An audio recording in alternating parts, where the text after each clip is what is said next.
So I wanted to talk to you today because, as you know, I'm now a coach and working in the executive coaching space, and I work with a lot of leaders who ask me how they can adopt more coaching style leadership because they can see the benefit of bringing coaching techniques into their own leadership. Yeah. And I'd like to take that a step further and encourage them to also bring it into the cultural fabric of the organisation that they're running. Okay. So I wanted to talk to you today about the possibility that coaching techniques might bring to executives. So there's something really interesting about the buy-in that you need as an exec or sort of a leadership team or leader.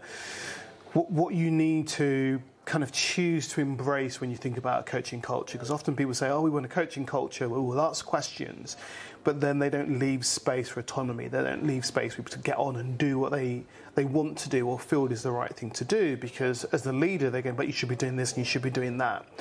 So the leaders get caught in this really kind of difficult space of wanting to give freedom, but also needing results.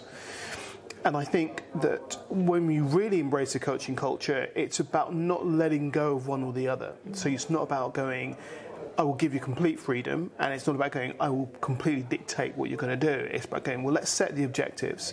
It's quite funny because this morning I was reading an article about OKRs and this idea about, so what's the objective? What is the thing that you want to do, and what's going to be your key performance indicator? How are you going to know you're doing it?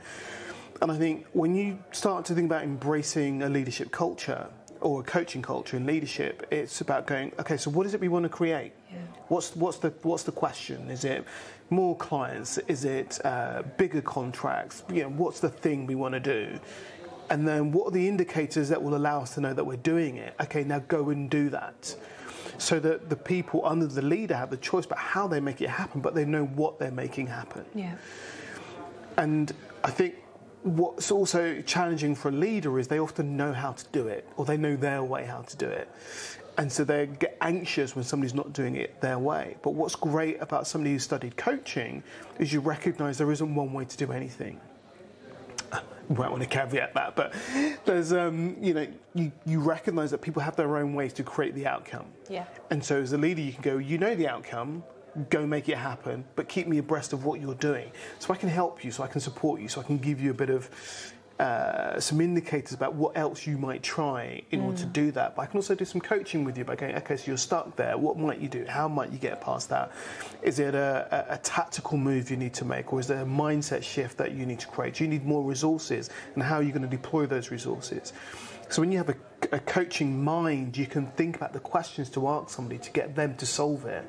Because the more you get your team to solve their own challenges, the further they can run without you. So they're not always going, what do I do next? What do I do next? What do I do next? They're going, right, I'm doing this. And you go, okay, does that fit with your objectives? Does that sit with where your team or your department need to be at the end of this quarter, at the end of this year? Yeah. If so, great, go and do it. If it doesn't, let's have a conversation about it. Yeah.